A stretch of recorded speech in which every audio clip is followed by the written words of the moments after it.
లేఖనాన్ని Bible open చేసి తెలిసినట్లయితే కొద్దిసేపు దేవుని మాటలు మనం మాట్లాడుకుందాం. దేవుడు మనకిస్తున్న అంశము పరిశుద్ధాత్మ దేవుడు. దేవుని ఎదుట భయపడిన వారు ఏమయ్యారు? హల్లెలూయా. ఏంటంటే దేవుని ఎదుట భయపడిన వారు ఏమయ్యారు? దేవుని ఎదుట భయపడటం అంటే ఏంటి? దేవునిలో ఎటువంటి భయం కలిగి ఉండాలి? ఒకవేళ దేవుని భయం కలిగిన వారు ఎటువంటి పరిస్థితుల గుండా వెళ్తారు, ఎటువంటి శ్రమలు అనుభవిస్తారు, దేవుడు ఎటువంటి ఫలితాన్ని వారికి ఇస్తారు అనే మాటలను ఈరోజు పరిశుద్ధాత్మ దేవుడు మనతో మాట్లాడిన గాక. ఏంటంటే ఈరోజు అంశము దేవుని ఎదుట భయపడిన వారు ఏమయ్యారు? చూద్దాము. మొదటిగా యెహోషువ గ్రంథము 24వ అధ్యాయము 14 నుండి 15 వచనాలు. కాబట్టి మీరు యెహోవా యందు భయభక్తులు గలవారై ఆయనను నిష్కపటముగాను సత్యముగాను సేవించుచు మీ పితరుల నది అద్దరిని ఐగుప్తులో సేవించిన దేవతలను తోలగా త్రోసి యెహోవానే సేవించుడి. యెహోవాను సేవించుట మీ దృష్టికి కీడు తోచినట్లా మీరు ఎవరిని సేవించేదరో నది అద్దరిన మీ పితరులు సేవించిన దేవతలను సేవించెదరు. అమోరీయుల దేశమున మీరు నివసించుచున్నారే, వారి దేవతలను సేవించెదరు. నేడు మీరు కోరుకొనుడి, మీరెవరిని సేవింప కోరుకొను నేనును నా ఇంటి వారును యెహోవాను సేవించదము అనెను. హల్లెలూయా. ఈ మాటలు ఎవరు చెప్తున్నారండి? ఎవరు చెప్తున్నారు? యెహోషువ ఎవరితో చెప్తున్నారు? ఇశ్రాయేలు ప్రజలతో చెప్తున్నారు. కాబట్టి మొదటి వచనాన్ని మనం ఒకసారి ధ్యానం చేద్దాము. యెహోషువ ఇశ్రాయేళ్ల గోత్రముల వారిని అందరినీ షెకెములో పోగు చేసి వారి పెద్దలను, వారి ప్రధానులను, వారి న్యాయాధిపతులను, వారి నాయకులను పిలిపింపగా వారు వచ్చి దేవుని సన్నిధిని నిలిచిరి. హల్లెలూయా, హల్లెలూయా. ఇక్కడ పరిశుద్ధాత్మ దేవుడు మనతో మాట్లాడుతున్న మాట, దేవుణ్ణి ఎలా సేవించాలి, సేవించే మనము దేవునికి ఏ విధముగా భయపడాలి అన్న మాట క్లుప్తముగా దేవుడు మనతో మాట్లాడుతున్నాడు. ఇక్కడ చూసినట్లయితే ఇశ్రాయేలు ప్రజలు వారి యొక్క అవసరతను బట్టే దేవుని స్తుతిస్తున్నారు. వారి యొక్క అవసరతలు తీరిన తర్వాత, వారి యొక్క సమస్యలు తీరిపోయిన తర్వాత వారు దేవుణ్ణి తృణీకరిస్తున్నారండి. ఏం చేస్తున్నారు? విడిచిపెట్టేస్తున్నారు. ఆ సమయంలో యెహోషువ హృదయాన్ని దేవుడు కలిచివేసి, యెహోషువ ఇదిగో ఇశ్రాయేలు ప్రజలతో నువ్వు ఈ రీతిగా మాట్లాడు. ఏమని? మీరందరూ కలిసి, మీ పెద్దలు, పిల్లలు అందరూ కలిసి ఎక్కడికి రావాలంట? చెప్పండి. చదివే కదా ఇక్కడ. ఎక్కడికి రావాలి? దేవుని సన్నిధిన నిలిచి ఉన్నారు.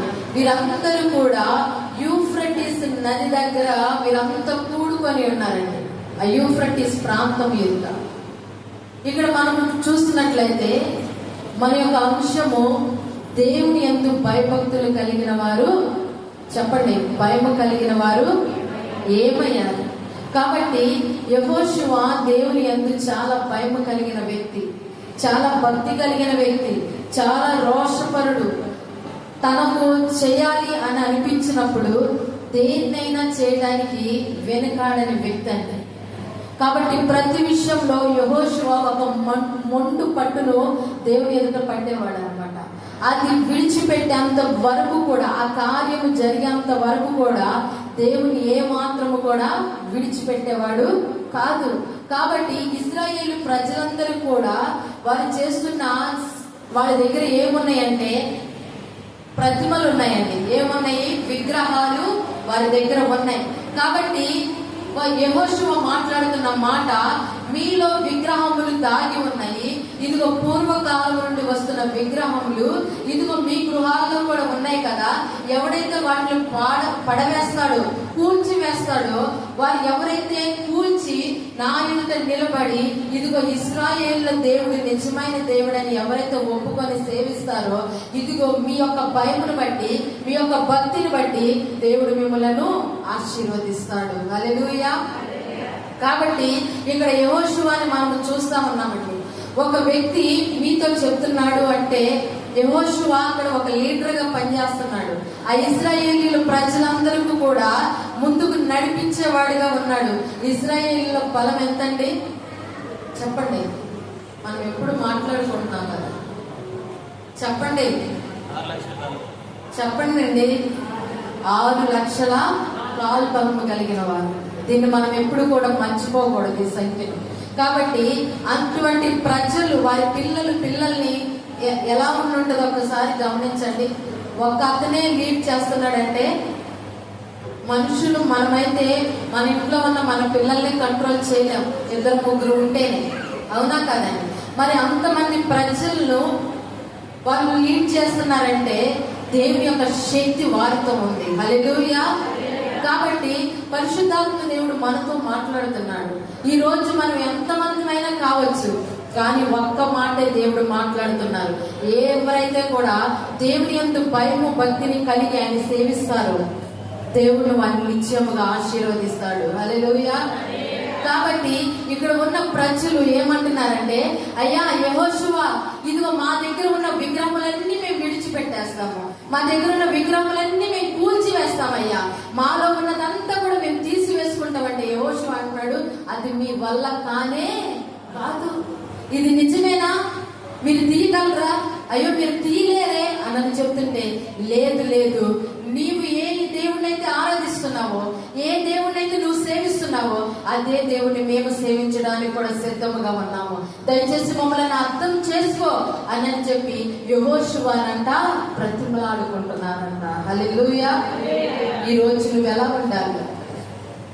పరిశుద్ధాత్మ దేవుడు నీతో మాట్లాడుతుండగా నీలో ఏ అయితే విగ్రహము దాగి ఉందో, విగ్రహం అంటే ఏంటండి? పూజలు కాదు.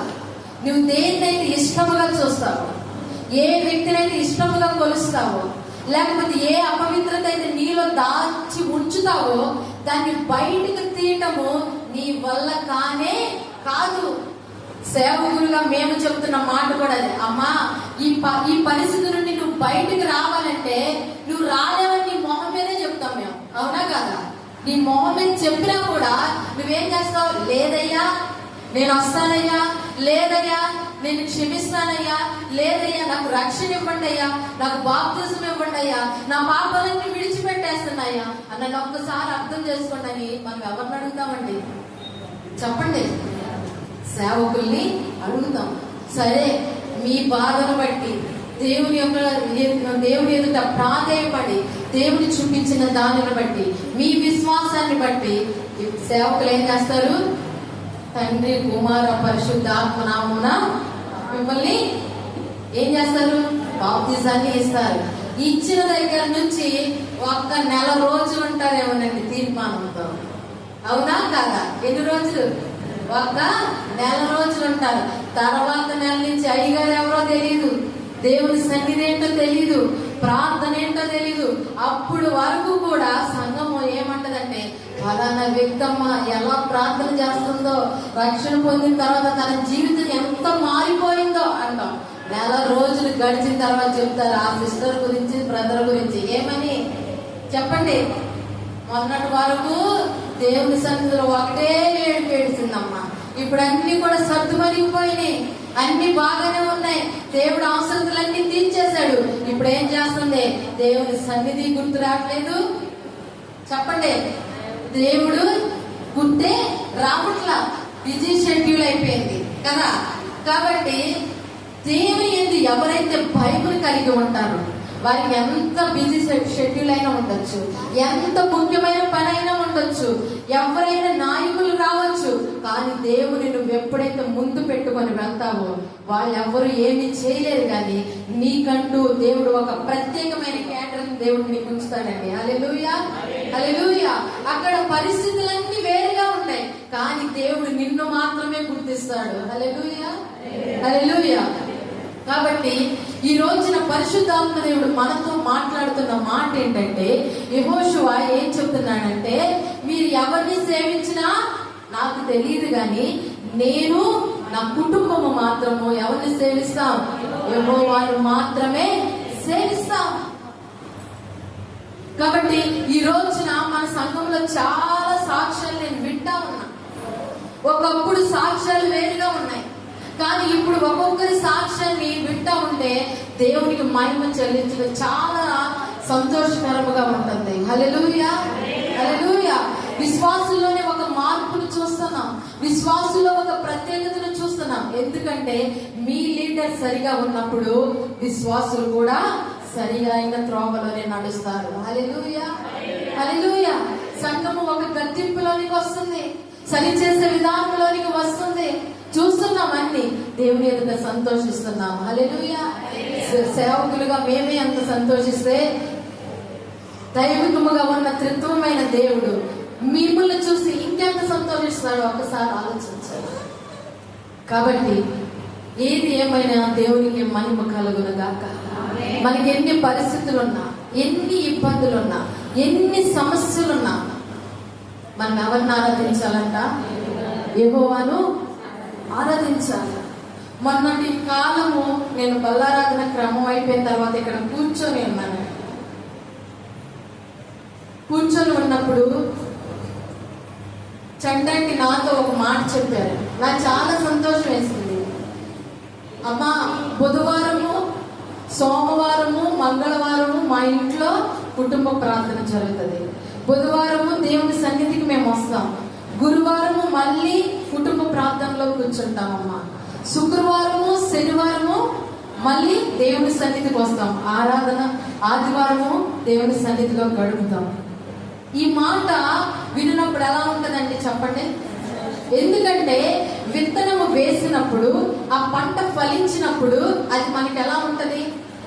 చాలా సంతోషం వేసింది. కాబట్టి మనము కీర్తన గ్రంథంలో చదివాం ఏమని, భూమి మీద ఉన్న ప్రజలు తమ పంటను, తన ఫలమును అనుభవిస్తారంట. హల్లెలూయా. కాబట్టి ఈ రోజున మనం ఇక్కడ కూడుకొని ఉన్నామంటే ఆ పంటను మనము చూడాలి, ఆ అనుభవాన్ని చూడాలి, ఆ అనుభవాలు కూడా మనము వెళ్ళాలి. మళ్ళీ అంతలోనే ఇంకో మాట కూడా మాట్లాడింది తెలుసా? చెప్పనండి. బుజ్జాంటి దేవుని సన్నిధికి రాలా. అప్పుడు ఏమన్నారంటే, అమ్మ బుజ్జి దేవుని సన్నిధికి దూరం అయిపోతుంది అని మాట్లాడింది. ఎందుకని? ఒక వ్యక్తి జ్ఞాపకము వచ్చింది అంటే తన కనుదృష్టి ఎవరి మీద ఉంది? సంఘము మీద ఉంది.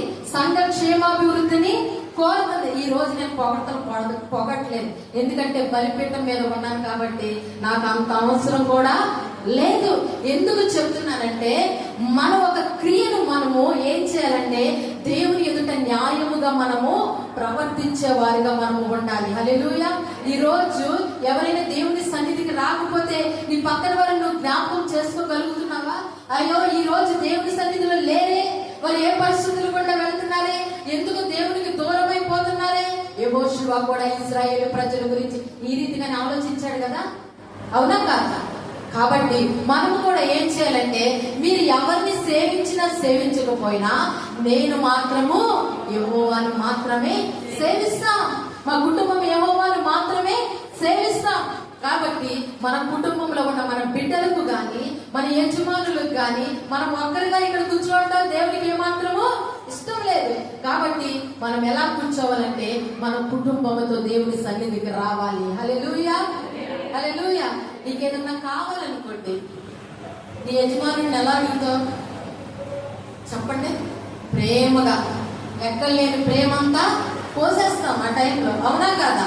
తనకి ఇష్టం వచ్చింది మనం చేసి మరి మనకిష్టాన్ని మనము సంపాదించుకుంటాం, అవునా కాదండి? చిన్న పిల్లలైనా కూడా ఏదైనా కావాలి అనుకుంటే వారు ఏం చేస్తారు? వెంటనే ఎక్కడికి వస్తారు? దూరంగా ఉంటారు. ఏదైనా ఇష్టం లేనిదైతే అంత దూరంలో ఉండి మాట్లాడతారు. ఏదైనా కావాలంటే ముందు మీదకి ఎక్కేసి మన ఒడిలోకి వచ్చేసి మనల్ని కౌగిలించుకొని నాకు ఇది కావాలి అని చెప్పి ఏం చేస్తారు? తప్పిద్దా? అప్పు చేయడం కూడా తప్పదు. అప్పు చేసో తిట్టించుకోనో ఏదో ఒకటి నా బిడ్డను నేను సంతోషం పెట్టాలి, అంతే. హల్లెలూయా. కాబట్టి మనం ఏం చేస్తాం? ఆ సంతోష పెట్టే విధముగా ఏ పనైనా మనం చేసి వారి కోరికను మనము తీరుస్తామండి. ఎందుకు నేను ఈ మాట చెప్తున్నాను? మన ఇష్టాల గురించి, లోకంలో ఉన్న వాటి గురించి మనం అంత ప్రయాసపడుతున్నామే. దేవుని సన్నిధికి నడిపించడానికి నీ యజమానులు ఎదుట, నీ బిడ్డల ఎదుట నువ్వు ఎంత ప్రయత్నం చేయగలుగుతున్నావు? ఎంత ఇష్టాన్ని చూపించగలుగుతున్నావు? నువ్వు ఎంత లోబడగలుగుతున్నావు? కాబట్టి దేవుడు సూటిగా మనతో మాట్లాడుతున్నాడండి. మనము దేవుని సేవించడం అంటే ఎలా సేవించాలి చెప్పండి? మనము క్రియలతోనే సేవించాలి. మనం ఎలా ఉండాలి? భయము కలిగి జీవించాలి. సేవించడం ఎలా? దేవుని ఆరాధించడం ఎలా? ఎప్పుడైతే మనల్ని మనము తగ్గించుకొని మన కుటుంబంలో మనం ఎదుటి వారితో మాట్లాడే విషయంలో ఏ రీతిగా వారితో సంభాషణ చేయగలుగుతున్నాం, వారికి మనం ఏ రీతిగా ఉపదేశం ఇవ్వగలుగుతున్నాం. ఒకవేళ లోకస్తులు మాట్లాడే మాటలతో నువ్వు చెప్పగలుగుతున్నావా? లోక సంబంధమైన విషయాలు పంచుకోవటానికి నువ్వు ఎక్కువసేపు నీ యజమానుతో గడుపుతున్నావా? నీ భార్యతో గడుపుతున్నావా? లేకపోతే నీ బిడ్డలతో గడుపుతున్నావా? దేవుడు దాన్ని కోరుకోవటం లేదండి. మనం ఏ సమయంలో ఉన్నా ద్వితీయోపదేశ కాండంలో, దినవృత్తాంతాల గ్రంథంలో దేవుడు మాట్లాడుతున్న మాట ఏంటంటే, మన బిడ్డల కంట మనం ఉపదేశించే వారు నుంచున్నా, వారు కూర్చున్నా, వారు పడుకున్నా, ఎలా ఉన్నా కూడా మనం ఏం చేయాలంట? దేవుని మాటలను మనము ఉపదేశించాలి. హల్లెలూయా. చిన్న చిన్న పిల్లలు, మనవాళ్ళు కావచ్చు, మనవరాళ్ళు కావచ్చు, కూతుళ్ళు కావచ్చు, ఎవరైనా మనకి చిన్న పిల్లలండి. ఒకరికి ఇచ్చేంత వరకు కూడా మన పిల్లలు ఎలాంటి వాళ్ళు? చిన్నపిల్లలే. కాబట్టి మనం వాళ్ళు ఏం చేయాలంటే, వారు మీ మాట వినాలి అంటే ముందుగా వారిని మీ కౌగిట్లోనికి తెచ్చుకోవాలి. హల్లెలూయా. యేసుక్రీస్తు ప్రభు వారు కూడా చేసిందనే. కుష్ఠరోగుల్ని గాని, సమరయ స్త్రీ గాని అందరూ రాళ్ళు రువి వేస్తున్నారు చంపాలని సమరయ స్త్రీని. కానీ యేసుక్రీస్తు ప్రభు వారు మాత్రము చేతితో తన వ్రేళ్లతోనే రాసి ఉన్నారండి, మీలో పాపము చేయని వాడు ఎవడైనా ఉంటే మొదట రాయి వేయండి. హల్లెలూయా. ఈ రోజున ఒక పాపి అయిన సమరయ స్త్రీని బట్టే దేవుడు అంత దగ్గరగా లాక్కుంటే నీవు నేను ఏ పాటి వాళ్ళు? మన కుటుంబంలో ఒక మార్పు రావాలి అంటే మన బిడ్డలకి దేవుని మీద ఆధారపడటం నేర్పించాలి. హల్లెలూయా. కొంతమంది చెప్తా ఉంటారు, ఇంటికి పిల్లలు రాగానే కానీ, పెద్దవాళ్ళైనా, డ్యూటీస్కి వెళ్ళినా, ఏదైనా జాబ్స్ చేసినా ఎన్నో సమస్యలు వారితో ఉంటాయి కదా, అవునా కదండి? మనం ఎక్కువగా జాబ్లో కష్టపడుతున్న పక్కన వారు మనం చూసి తట్టుకోగలరా, ఓర్చుకోగలరా? చెప్పండి. పక్కన వారు ఏం చేస్తారు? ఈర్ష్యపడతా ఉంటారు. ఒకరు ఎదగటం ఇంకొకరికి ఇష్టము ఉండదు. కాబట్టి ఆ సమస్యను బిడ్డలు మీ వరకు తెచ్చినప్పుడు మీరు వారితో ఏం చెప్పాలంటే, అమ్మా నువ్వు ఈ రీతిగా ప్రార్థన చేయి. ఇదిగో యెహోషువ దేవుని సేవించాడు. మన కుటుంబం కూడా దేవుని సేవిస్తుంది కదా, మన కుటుంబం కూడా దేవుని ఆరాధిస్తుంది కదా. దేవుడు మనల్ని వెక్కిరించే విధంగా చేయడు. వారందరిలోనే దేవుడు నీకు సాక్ష్యం ఇస్తాడు. వారందరిలోనే దేవుడిని తల నిలబెడతాడు. ఇదిగో నువ్వు ఈ రకంగా ప్రార్థన చేయి, ఇదిగో నీవు నేను కలిసి ప్రార్థన చేద్దాం రా అని మనం ఏం చేయాలంటే మన బిడ్డలకు నేర్పించాలి. ఇక్కడ యెహోషువ ఇశ్రాయేలు ప్రజలు తన పిల్లలను ఉన్నాడు కాబట్టి ఇదిగో వారిని గద్దింపులో కూడా వారిని ఏం చేశాడండి? వారిని గద్దించాడు. మీరు ఎవరినైనా సేవించుకోండి, ఇదిగో మీలో ఉన్నాయి మీరు తీసుకోలేదు అని చెప్పినప్పటికీ కూడా యెహోషువ మాట్లాడిన మాటలకు యెహోషువ నమ్మిన దేవుడు చాలా భయంకరుడని వారు గ్రహించారండి. ఎవరు? ఇశ్రాయేలు ప్రజలు గమనించారు. ఆయన ఏదైనా చేయడానికి సమర్థుడు, ఆయన ఏదైనా చేయగలడు, ఆయన చాలా గొప్పవాడు, చాలా మహిమ కలిగిన వ్యక్తి. కాబట్టి మనము కూడా ఈయన ఆరాధిద్దామని వారికి ఉన్న వాటినన్ని విడిచిపెట్టి దేవుని సేవించడానికి సిద్ధపడ్డారు. ఈరోజు అనేక ఉపదేశాలు మనం వింటున్నాం, అనేక వర్తమానాలు వింటున్నాం, కానీ మనలో దేవుని సేవించడం నేర్చుకోలేకపోతున్నాం, దేవుని మీద ఆధారపడటము నేర్చుకోలేకపోతున్నాం. అల్పకాలము భోగ భాగ్యం లాంటిదండి మన జీవితము. నీటి మీద ఆవిరి వంటిది, గడ్డి పువ్వు లాంటిది, పువ్వు లాంటిది, త్రాసు మీద ధూళి లాంటిదని దేవుడు మనతో స్పష్టంగా మాట్లాడుతున్నారు. ఇక లోపల రంగులు చూపించే ఈ లోకాన్ని చూసి ఎంతవరకు పరిగెత్తుతావు? నీలో సామర్థ్యం ఉన్నంత సేపు పరిగెడతావు. ఒక రోగం వచ్చినా, ఒక బలహీనత వచ్చినా, ఒక కాలు లేకపోయినా, ఒక కన్ను లేకపోయినా ఏం చేయగలుగుతామండి? ఏమీ చేయలేం. కానీ దేవుడు మనతో మాట్లాడుతున్నాడు. ఎప్పుడైతే రక్షించబడతావో, ఎప్పుడైతే మారు మనసు కలిగి నువ్వు జీవిస్తావో, దేవుడే నా సర్వమని నువ్వు ఎప్పుడైతే భావించుకొని ముందుకు వెళ్తావో, ఆ నిత్య జీవం అనే గమ్యానికి, ఆ సియోను పురమును నువ్వు ఎప్పుడైతే చేరగలుగుతావో, దేవుడు నీకు అక్కడ 1000 ఏండ్ల విందుని సిద్ధపరుస్తున్నాడు. హల్లెలూయా. ఈ లోకంలో ఎంతకాలం బ్రతకగలుగుతాం చెప్పండి? మహా అయితే చెప్పండి అండి. నేను అది కూడా అన్నాను. ఈ నిమిషంలో ఏం జరుగుతుందో కూడా దుర్దినాల్లో బ్రతుకుతున్నా. సమయం కొలిచేది అయిపోయింది, ఎప్పుడో ముగిసిపోయింది అది. ఇప్పుడు ఏ సమయానికి ఏమి జరుగుతుందో కూడా తెలియట్లా. ఇప్పుడు వరకు నాతోనే మాట్లాడిందమ్మా, ఇంతలోనే జరిగిందంట. చాలా భయంకరమైన పరిస్థితుల్లో మనం ఉన్నాం.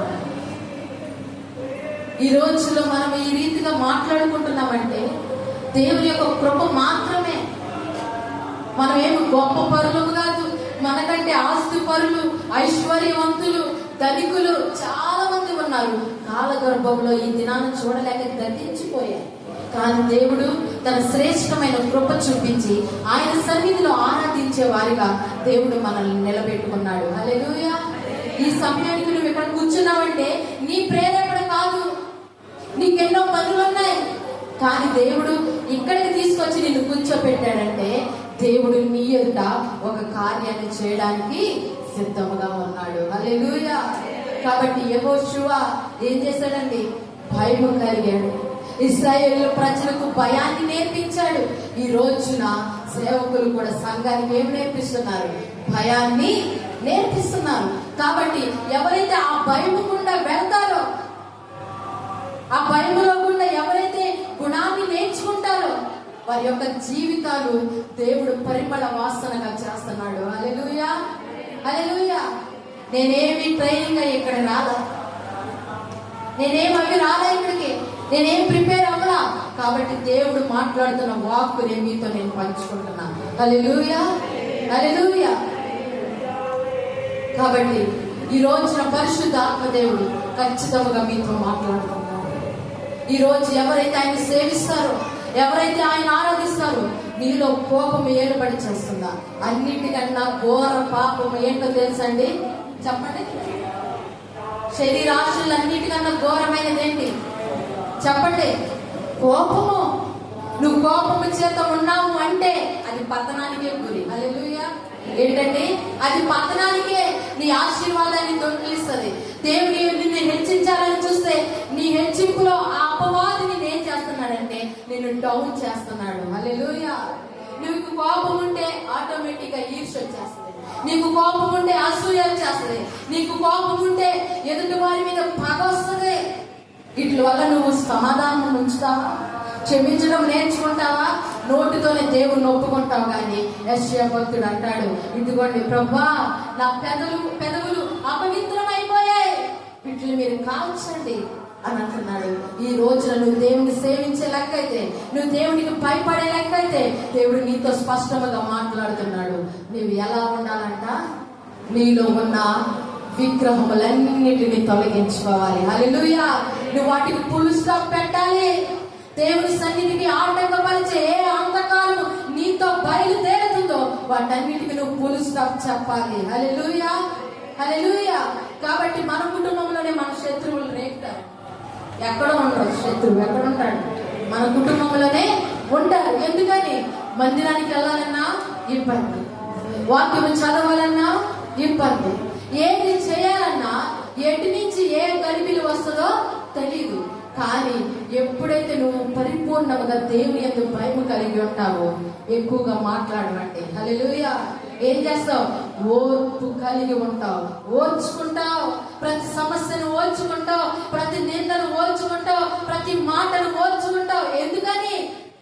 నీ రాజు, నీ యజమానుడు, నీ భర్త, నీ ప్రాణప్రియుడు ఓర్చుకోవడం నేర్పించాడు సంఘానికి. హల్లెలూయా.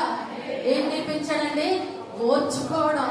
మనుషులు 100 అనుకుంటారు, 1,00,000 పెట్టొద్దండి. నీ గురి ఎప్పుడు ఉండాలి? క్రీస్తు వైపు ఉండాలి. దేవుని యొక్క సిలువ వైపు ఉన్నప్పుడు మాత్రమే నీలోనికి నెమ్మది కలుగుతుంది. నువ్వు సేవించినప్పుడు మాత్రమే నీకు నెమ్మది కలుగుతుంది. నువ్వు సేవించినప్పుడు మాత్రమే దేవుడు నిన్ను ఒక పునాదిగా ఉంచుతాడు. హల్లెలూయా. రాత్రి కాలం నేను ఒక మాట మాట్లాడి ఉన్నాను. ఏం మాట్లాడి ఉన్నాను చెప్పండి. స్త్రీలు ఎలాంటి వారు? మూల కంబముల వంటి వారు. కాబట్టి వారు పిల్లర్స్ గా ఉన్నారు. ఒక గృహం కట్టాలంటే ఏం కావాలి చెప్పండి? పిల్లర్స్ కావాలి. ఈ పిల్లర్స్ లేకపోతే ఏమైపోతుంది? నిలిచిద్దా? లేకపోతే ఒక విల్లా కట్టాలండి, నిలబడిద్దా? చెప్పండి. మగవాళ్ళకి చాలా జలసీగా ఉంటది ఇప్పుడు. హల్లెలూయా. అవునా కదా? పురుషులకి ఎందుకు చెప్తున్నానంటే, దేవుడు కీర్తనల గ్రంథము ద్వారా పరిశుద్ధాత్మ దేవుడు మాట్లాడిన మాట, మీ కుమార్తెలు నగరమునకు చెక్కబడిన మూల కంబముల వంటి వారు. హల్లెలూయా. కాబట్టి మనం ఎవరు ఇప్పుడు చెప్పండి? మీ హృదయం మీద చేయి పెట్టి చెప్పండి, మీరెవరు? నేను మూల కంబము లాంటి దానిని. హల్లెలూయా. హల్లెలూయా. ఒక సంఘము నిలబడాలన్నా, ఒక కుటుంబం నిలబడాలన్నా, ఒక సొసైటీలో ఒక మంచి స్థానం సంపాదించాలి అన్నా ఏం కావాలండి చెప్పండి? మనం గట్టిగా మాట్లాడాలి. ఇప్పుడు ఎవరు కావాలి? స్త్రీ లేకపోతే శూన్యం. హల్లెలూయా. ఏంటండి? శూన్యం. ఎక్కడికి వెళ్ళినా ఎవరు కావాలి? పక్కన డాక్టర్కి ఉంటాడు, పక్కన ఎవరు కావాలి చెప్పండి? నర్స్ కావాలి. లేకపోతే ఒక లాయర్ ఉంటారు, పక్కన ఎవరు కావాలి? స్త్రీ కావాలి, పురుషుడు కావాలి. అలా ఒక లేకపోతే ఒక వ్యవసాయమే చేస్తారండి. పురుషుడు ఏం చేస్తాడు? నారు. స్త్రీ ఏం చేసింది? అదే స్త్రీ ఉండదు, ఏం చేస్తాడు చెప్పండి అండి? పొలము నారు పీకటంలో రాదు, నాటు వేస్తంలో వస్తుంది. హల్లెలూయా. ఎక్కడ వస్తుందండి? నారు దాని అందరికి అది ఉన్నప్పుడు అది మంచి గింజలు ఇచ్చిందా? వస్తుందా? గడ్డిలాగా అయిపోతుంది. అవునా కదా? నాటు వేసినప్పుడు ఏమొస్తుంది? మంచి విత్తనం వస్తుంది. కాబట్టి నాటు వేయటంలోనే ఉంది గొప్పతనం, ఎరువు తీయడంలో లేదు గొప్పతనం కదా? అవునా కాదండి? కాబట్టి అందుకే నేను చెప్పాడు, ఎవరు? దేవుడు, యెహోవా దేవుడు మనతో మాట్లాడుతున్న మాట, ఆదాము నీకు సాటి అయిన సహకారిని నేను నీకు ఇస్తున్నాను. ఇదిగో నీ ఎముకలో ఎముక, నీ మాంసములో మాంసము. కాబట్టి తను నారీగా ఉంది. హల్లెలూయా. కాబట్టి ప్రతి పిల్లర్ మనమేనండి. హల్లెలూయా. మనం దేనిలో తగ్గకూడదు, దేనిలోనైనా భరోసానివ్వాలి. హల్లెలూయా. దేనిలోనైనా సత్తా కలిగిన వారమే. మన నాయకుడు యెహోషువ. యెహోషువలో ఏముంది? సత్తా ఉంది. సూర్య చంద్రుల్ని ఆపగలిగాడు. స్త్రీ కూడా సంఘాన్ని నిలబెట్టగలదు, పడవేయగలదు. కుటుంబాన్ని నిలబెట్టగలదు, పడవేయగలదు. ఎక్కడికి వెళ్ళినా ఎవరు? స్త్రీయే. హల్లెలూయా. నువ్వు మంచి విత్తితే మంచిని కోస్తావు, చెడు విత్తితే చెడును కోస్తావు. కాబట్టి పరిశుద్ధాత్మ దేవుడు మనతో మాట్లాడుతున్నాడు. నీ కుటుంబం సేవించే విధముగా ఉండాలంటే స్త్రీ పాత్ర లేపబడాలి. హల్లెలూయా. ఎవరు లేపబడాలి? స్త్రీలు కట్టుకోవాలి, నడుము కట్టుకొని ప్రార్థన చేయాలి. అందుకనే పౌలు గారు అంటున్నాడు, ఇదిగో రోదన చేసే స్త్రీలను కనుగొనండి. వారు రోదన చేయాలి, సంఘ క్షేమాభివృద్ధి కొరకు ప్రార్థన చేయాలి,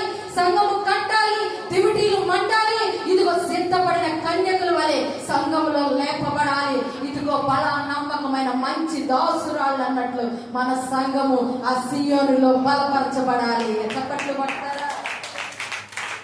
ఈరోజు దేవుడు మనతో మాట్లాడుతున్న మాట, దేవుని సేవించడం, దేవుని యందు భయభక్తులు కలిగిన వారే సేవించగలుగుతారు.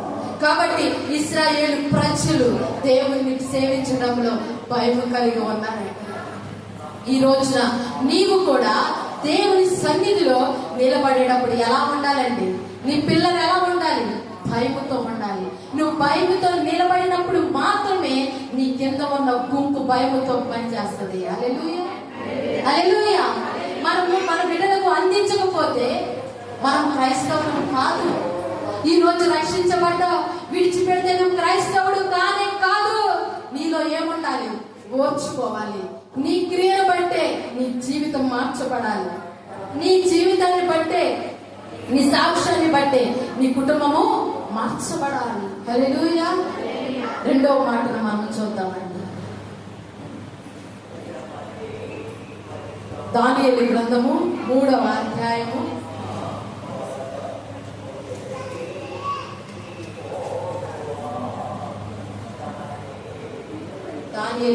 3వ అధ్యాయము 1 నుండి 30 వచనాలు కలిగిన దేవుని వాక్యాన్ని మనం ధ్యానిద్దాము. చదవటానికి అంత టైం మనకు లేదు కాబట్టి క్లుప్తముగా నేను మీతో మాట్లాడతానండి. పరిశుద్ధ ఆత్మదేవుడు మీతో మాట్లాడుతున్న మాట ఇక్కడ చూసినట్లయితే మనకి 3 వ్యక్తులు కనిపిస్తున్నారు. ఎవరు? షడ్రక్, మేషక్, అబేద్నెగోలు 3 వ్యక్తులు ఇక్కడ కనిపిస్తున్నారు. ఇక్కడ రాజు నెబుకద్నెజరు ఒక విగ్రహమును, ఒక ప్రతిమను ఏం చేశారంట? నిలబెట్టారంట. ఏం చేశారు? నిలబెట్టారు. నిలబెట్టినప్పుడు అక్కడ ఉన్న ప్రజలందరికీ కూడా ఒక భాగాన్ని ఊదించి వారందరికీ కూడా ఒక సమాచారాన్ని తెలియపరుస్తున్నారు. ఇదిగో నెబుకద్నెజరు రాజు ఒక ప్రతిమను నిలబెడుతున్నారు. ప్రతి ఒక్కరు కూడా, చిన్నలు పెద్దలు, ప్రతి ఒక్కరు ఎవరైనా సరే వచ్చి దానికి ఏం చేయాలంట? రొక్కాలి, నమస్కరించాలి, సాగిలో పడాలి అని చెప్పినప్పుడు నీకు పలానా సమయానికి పలానా సింహాన్ని బాగా ఊదబడుతుంది. ప్రతి ఒక్కరు కూడా ఆ బాగా ఎప్పుడైతే ఊదుతారో ప్రతి ఒక్కరు కూడా ఏం చేయాలంట? సాగిలో పడాలి, నమస్కరించాలి అని చెప్పినప్పుడు ఈ మాట ఎవరికి తెలిసిందంట? చెప్పండి, ఎవరికి తెలిసింది? షడ్రక్, మేషక్, అబేద్నెగోలకి తెలిసిందంట. ఈ తెలిసిన తరువాత వీరేం చేశారంటే వీరిని కూడా ముందుకు తీసుకొచ్చారు.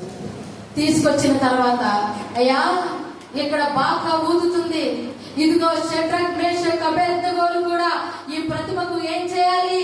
నమస్కరించాలి, సాగిల పడాలి అన్నప్పుడు షడ్రక్, మేషక్, అబేద్నెగోలు అన్న మాట ఏంటంటే, ఇదిగో మా యొక్క దేవుడు మాకు సహాయం చేసినా చేయకపోయినా మేము మాత్రము ఈ ప్రతిమకు మొక్కనే మొక్కం. హల్లెలూయా.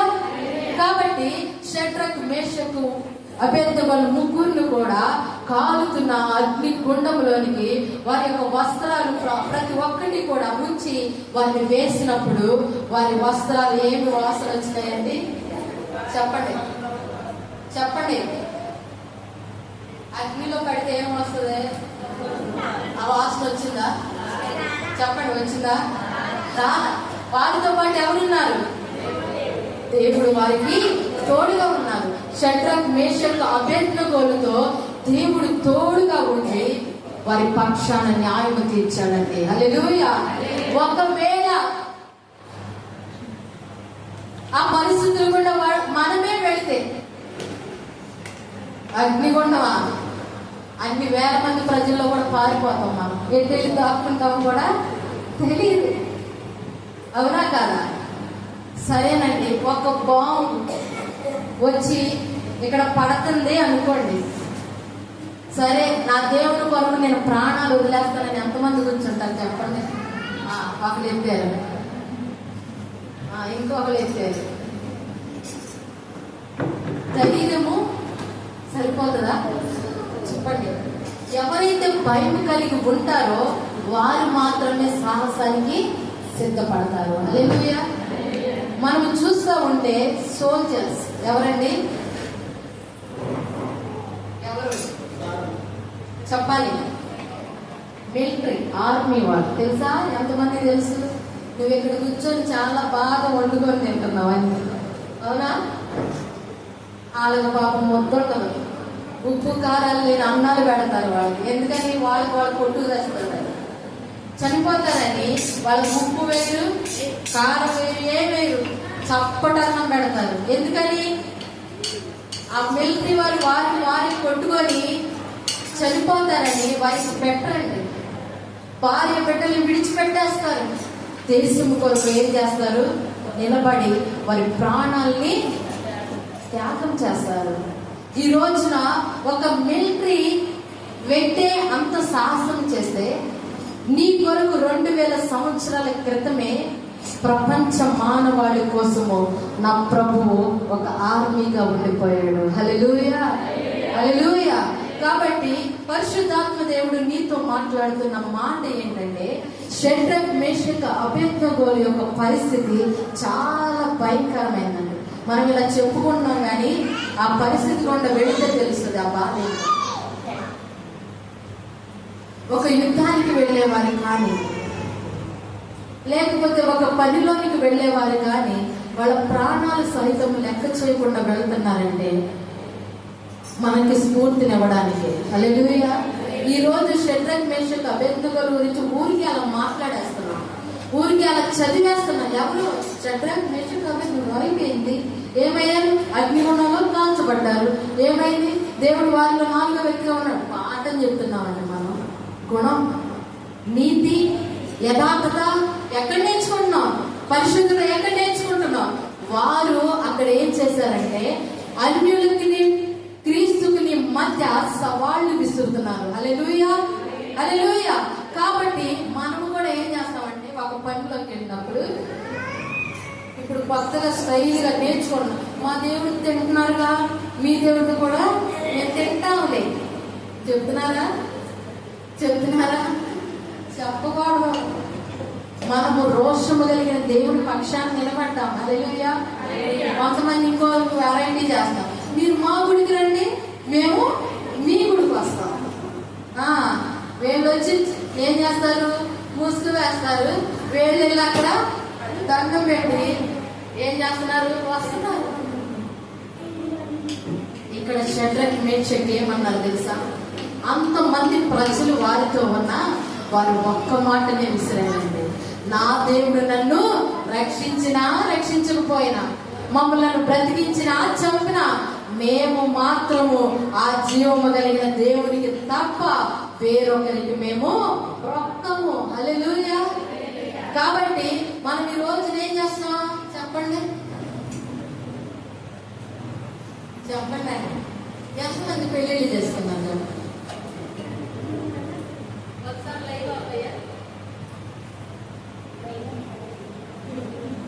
వ్యక్తపరుచుకొని నేను ఏ విషయంలో ఉన్నా దేవుడి మీద ఆధారపడటమే నేను నేర్చుకున్నా. హల్లెలూయా. ఒక మాట అన్నారా, లేకపోతే ఒక పని చేశారా, రహస్యముగా నేను పడే బాధ నా తండ్రికే తెలియాలి కానీ మనుషులు తెలిస్తే ఏం చేస్తారు? అమ్మా ఊరుకోమ్మా అంటారు. మళ్ళీ వాక్యం ఆడాలి, దానికి అట్లాగే రావాలి అంటారు. అంటారా? అంటారు. చెప్పండి. అంటారండి మానవుడు. కాబట్టి దేవుడు చెప్తున్న మాట ఏంటంటే, నువ్వు ఏ పరిస్థితి గుండా వెళ్ళినా, ఏ బాధ గుండా వెళ్ళినా దేవునికి మాత్రమే నీ మొర వినపడినప్పుడు వారందరికీ చెప్పుకోవాలా. షడ్రక్, మేషక్ అందరికీ చెప్పుకోవాలా. వారి బాధలో మేము తెచ్చిపోక మమ్మల్ని కాపాడు, మీరన్నా చెప్పండి రాజు, అయ్యా మీరన్నా చెప్పండి, అయ్యా మీరన్నా చెప్ప. మనమైతే అడుగుతాం, అమ్మ నువ్వు చెప్పు, అమ్మ నువ్వు చెప్తే వింటాడమ్మా, నువ్వు చెప్తే. నీ అప్పుడు చెప్తే వింటాడండి. ఒకరోజు వింటాడు, ఒకరోజు ఇది, 3వ రోజున ఏం చేస్తాయి? అదే కాదు. నువ్వు మనుషులతో చెప్పుకుంటే కాదు కదా వచ్చేది. నీకు మొర ఎవరికి వినపడాలి? రహస్యమందున్న దేవునికి మాత్రమే వినపడాలి. హల్లెలూయా. 3వ విషయము లాస్ట్ గా మనం చూద్దాము. అపోస్తలుల కార్యములు 1వ అధ్యాయము 10వ అధ్యాయము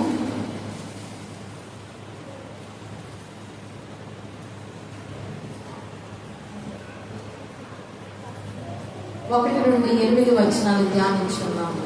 ఇటలీ పటాలం అనబడిన పటాలములో శతాధిపతి అయిన కొర్నేలి అనే భక్తిపరుడు ఒకడు కైసరులో ఉండెను. అతడు తన ఇంటి వారందరితో కూడా దేవుని యందు భయభక్తులు గలవాడై ఉండి ప్రజలకు బహుధర్మము చేయుచు ఎల్లప్పుడూ దేవునికి ప్రార్థన చేయువాడు. పగలు ఇంచుమించు 3 గంటల వేళ దేవుని దూత అతని ఎదుకు వచ్చి కొర్నేలి అని పిలుచుట దర్శనం అందు తేటగా అతనికి కనబడింది. అతడు దూత వైపు తేరి చూసి భయపడి, ప్రభువా ఏమని అడిగాను. అందుకు దూత, నీ ప్రార్థనలు నీ ధర్మ కార్యములు దేవుని సన్నిధి జ్ఞాపకార్థముగా చేరినవి. ఇప్పుడు నీవు యొప్పేకు మనుషులను పంపి పేతురు అను మారు పేరు గల సీమోను పిలిపించుము. అతడు సముద్రపు నద్దరనున్న సీమోను ఒక చర్మకారుని ఇంట దాగి ఉన్నాడని అతనితో చెప్పెను. అతనితో మాట్లాడిన దూత వెళ్ళిన పిమ్మట అతడు తన ఇంటి వారిలో పనివారిలో ఇద్దరిని తన యొద్ద ఎల్లప్పుడూ కనిపెట్టుకొని ఇంటి వారిలో భక్తి పరులకు ఒక సైనికుని పిలిపించి వారికి ఈ సంగతులన్నీ వివరించి వారికి యొప్పేకు పంపారు. ఇక్కడ మనం చూసినట్లయితే ఎవరున్నారండి? కొర్నేలి అను భక్తి పరుడు కైసరులో ఉండేను. ఇతను ఎటువంటి వాడంట? తన ఇంటి వారందరితో కూడా దేవుని యందు భయభక్తులు గలవాడై ఉండి ప్రజలకు బహుధర్మము చేయొచ్చు ఎల్లప్పుడూ దేవునికి ప్రార్థన చేయువాడు. హల్లెలూయా. మనం ఫస్ట్ ఎవరి గురించి మాట్లాడుకున్నాం? యెహోషువ గురించి మాట్లాడుకున్నాం. రెండోది ఎవరి గురించి మాట్లాడుకున్నాం? మూడోది ఎవరి గురించి మాట్లాడుకున్నాం? వీళ్ళంతా కూడా దేవునికి ఎలా ఉన్నారు? భయభక్తులు కలిగిన వారిగా ఉన్నారు. కాబట్టి దేవుడు ఆ భయము కలిగిన వారికి, భక్తి కలిగిన వారికి వారికి ఉన్న ఆ పరిస్థితులను బట్టి సహాయకుడిగా నిలబడ్డాడు. ఇక్కడ 3వ వ్యక్తిని మనం చూస్తే కొర్నేలి అండి. ఇతను ఎలాంటి వాడంట?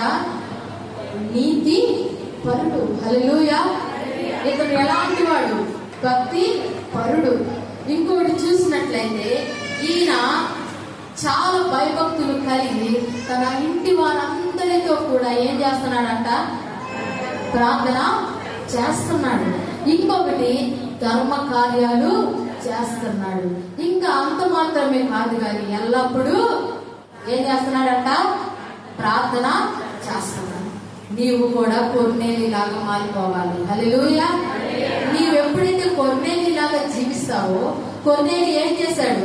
భయము భక్తిని కలిగి జీవించాడు.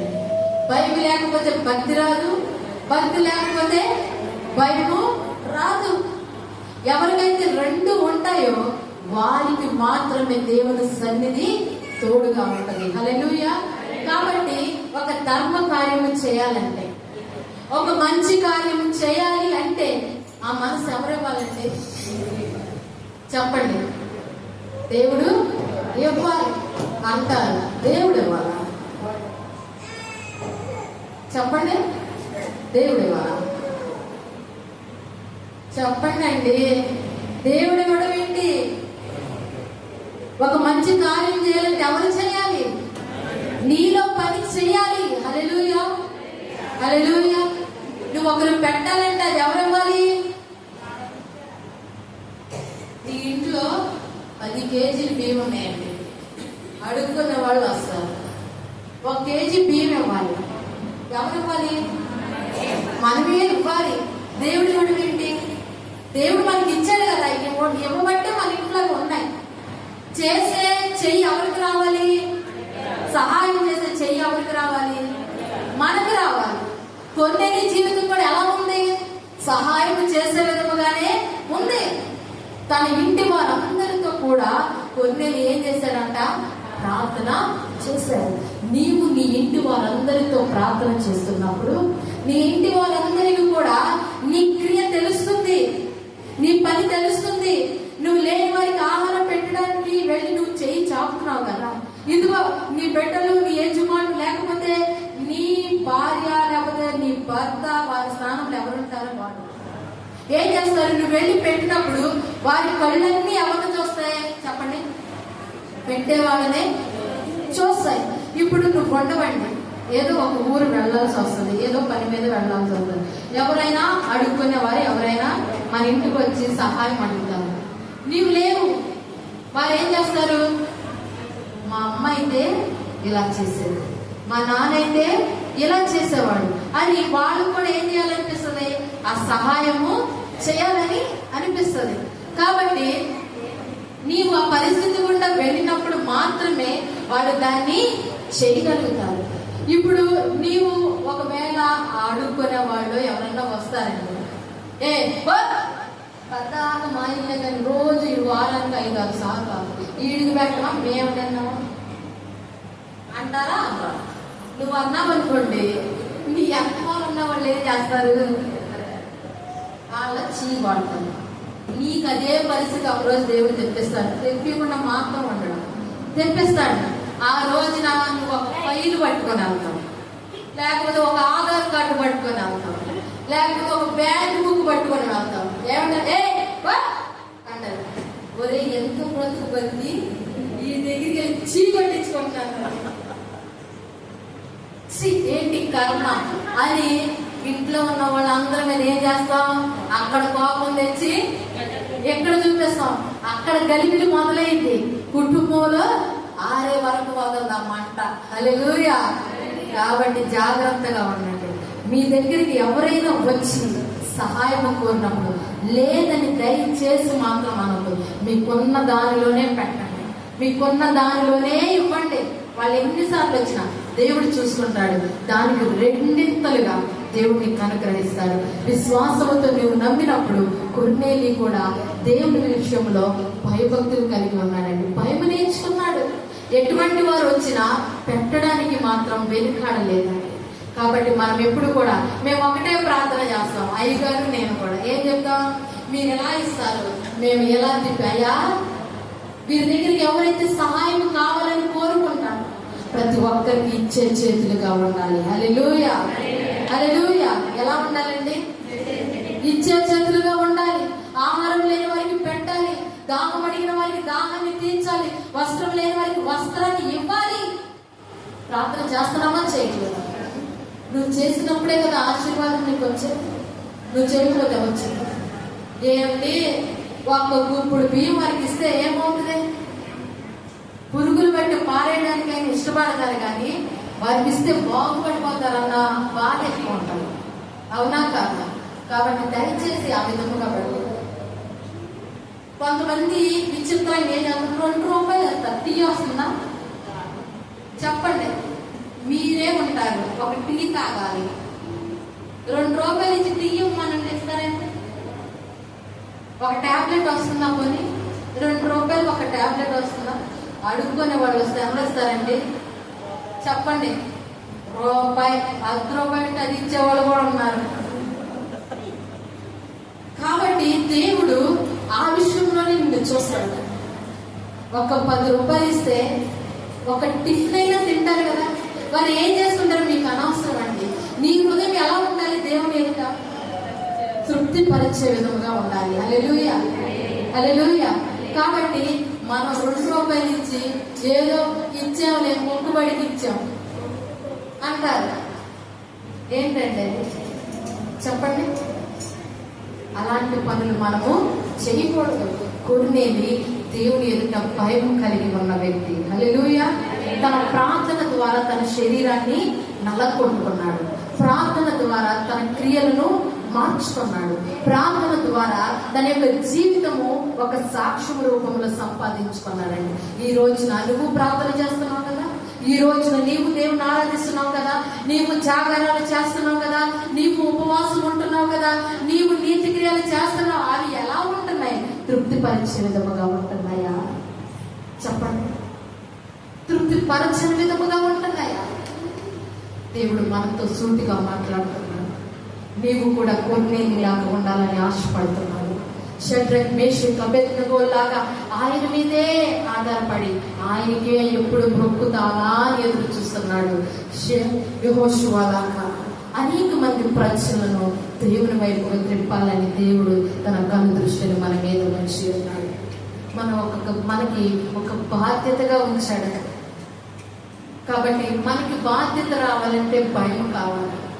బాధ్యత లేకపోతే భయము నాకెందుకు, ఎంతమంది ఉన్నారు, ఎంతమందికి లేని బాధ నాకెందుకంట, నీకే కావాలంట దేవుడికి. హల్లెలూయా. నీవే కావాలంట. అందరి జోలు నీకెందుకు, అందరి జోలు నీకెందుకండి? నీది నువ్వు చూసుకోవాలి, నాది నేను చూసుకోవాలి. అందుకనే దేవుడు మాట్లాడుతున్న మాట, నీ కంట్లో ఏముందంట? ఏముంది? దూరం ఉంది. ఎదుటి వారి కంట్లో ఏముంది? మనం ఏం చేస్తాం చెప్పండి? నలుసుని చూస్తాం. నేను మనసుకి వాళ్ళు టీచరు ఒక మంచి కొటేషన్ పంపించింది. ఏంటంటే నేను చదివి ఎంతసేపు నవ్వుకున్నాను, అయ్యగారికి కూడా నేను చెప్పి నవ్వుతానే ఉన్నా. ఆ మాట ఏంటంటే, కష్టపడి పని చేసేవాడికంట తన యొక్క కన్ను దృష్టి ఆ పని మీదే ఉంటదంట. పని లేని వాడికంట ఎప్పుడు ఎదటోడిది ఏమి వెతుకుదామా, ఏది పట్టుకుందామా, ఏమి వాడి పని ఎదటోడి యొక్క తప్పులు వెతకటమే పనిగా పెట్టుకుంటాడంట. అవును కదా? కాబట్టి కష్టపడే వాడి దృష్టి ఎప్పుడు కూడా తన కష్టం వైపే గురి ఉంటది, ఆ పని వైపే గురి ఉంటది. కష్టపడిన వాడికి ఏముంది? పని పాట లేని వాళ్ళకి ఏముంటది చెప్పండి? పని చేసే వాళ్ళకి ఏం మిస్టేక్, వాళ్ళు అంత కష్టపడుతున్నారని పట్టించుకోడు. ఏం పట్టించుకుంటారు? స్త్రీ అయినా పురుషులైనా ఏం చేస్తారు? పని పాట లేని చెప్పండి, కూర్చొని ఎంత పనైనా చెమటలు కారుకుంటూ వచ్చున్నా ఏదో ఒక మైనస్ చూపిస్తారు వాళ్ళ జీవితంలో. ఇదిగో ఏదో ఒక తప్పు. ఒక విషయం చెప్తానండి, ఒక గ్లాసులో నీళ్లు తెచ్చారు, లేకపోతే అన్నమే పెట్టారు అనుకోండి, ఒక ఇంటికి ఏదో వస్తుంది. చెప్తున్నా, ఎంత పౌరుషమో తెలుసా? అవునా కాదా? ఏం చేస్తారు? నేలకేసి కొడతారు ప్లేట్లు. ఎందుకంటే ఆ ముద్ద దొరక్క ఎంతమంది అలమటించిపోతే చేతిట్టు తీసుకుంటే పోదా. నువ్వు తినే ఆటకన్నా తాగే ఆటకన్నా భయంకరమైంది అది. చెప్పండి, మాట్లాడాలి మనం. కాబట్టి స్త్రీలు కూడా అలాగే ఉంటారు. కొంతమంది బాగా పరిస్థితుల్లో యజమానిలో బెడ్లో ఎవరో ఒకరు ఏదో ఒకటి తెచ్చి పెట్టారు అనుకోండి, తృప్తి పడరు. ఏం చేస్తారు? ఇదే దీనికన్నా బాగా చేసుకుంటాను, బాగా చేసుకోవచ్చు. వాళ్ళకి చెప్పడం ఎందుకు? ఏదో నీకు హెల్ప్ చేశారు, వాళ్ళు బ్లెస్ చేయి, ఇంకో పని చేస్తారు వాళ్ళు. హల్లెలూయా. వాళ్ళు దీవిస్తే ఇంకో పని చేస్తారండి. అది బాగున్నా బాగోపోయినా చాలా బాగుంది అంటే వాళ్ళు ఏం చేస్తారు? ఇంకో పని నేర్చుకుంటారు. బాగాలేదనుకో, దీనికి ఎంత చేసినా వేస్ట్ అని ఏం చేస్తారు? చెయ్యి. కాబట్టి దేవుడు కూడా కొన్ని పాఠాలు మన జీవితంలో నేర్పిస్తారు. భార్య భర్తలు ఇద్దరు కష్టపడాలి. హల్లెలూయా. ఇద్దరు కష్టపడాలి. బిడ్డలు కూడా కష్టపడడం నేర్పించాలి. ప్రతి శ్రమను వాళ్ళకి చూపించాలి. ప్రతి పరిస్థితిని ఒక్కలుగా అనుభవించడం కాదు. మన బిడ్డల్ని కూర్చోబెట్టమ్మా, మనకి ఇదిగో ఈ పరిస్థితి ఉంది, ఈ ఇబ్బందితో మనం బాధపడుతున్నాం, ఇదిగో దీని గురించి మనం ప్రార్థన చేద్దాం రండి అన్నప్పుడు, ఆ సిచ్యువేషన్స్ నీవు లేనప్పుడు నీ బిడ్డలకు కనబడింది, వాళ్ళు ఆ పాఠమకుండా వాళ్ళు వెళ్తారండి. హల్లెలూయా. ప్రతి విషయంలో అడ్జస్ట్ అవ్వడం నేర్పించాలి. హల్లెలూయా. ప్రతి విషయంలో సర్దుకుపోవడం నేర్పించాలి. మన కుటుంబాన్ని తినడానికి లేకపోయినా, తాగడానికి లేకపోయినా, పడుకోవడానికి చిన్న ప్లేస్ ఉన్నాం, బాబు కొంచెం సర్దుకో. దేవుడు ఉండటానికి ఈ గృహాన్ని ఇచ్చాడు, ఈ కొంచెం ప్లేస్ లేదు కదా, సర్దుకో. దేవుడు అదే చూస్తాడంటే.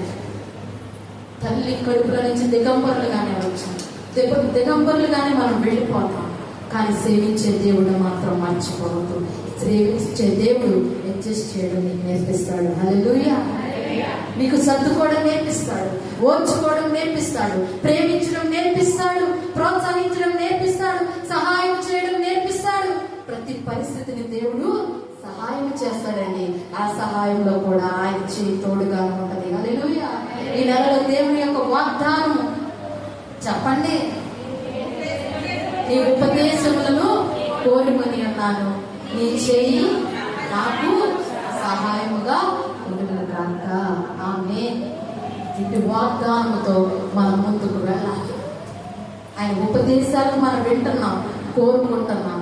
వాటిని ఎప్పుడైతే అవలంబిస్తామో దేవుడే మనకు సహాయకుడిగా ఉంది తన దక్షిణ హస్తముతో సహాయం చేస్తూ ఉంటాడు. ఇటు కృప దేవుడు అనుగ్రహించిన కాక సంగమునకు ఆత్మ చెబుతున్న మాట చెబుతున్న వాడు వినును కాక. ఆమేన్, ఆమేన్, ఆమేన్. ప్రతి ఒక్కరు కూడా దయచేసి మోకరించినట్లయితే వాక్యం కొరకు ప్రార్థన చేద్దామండి.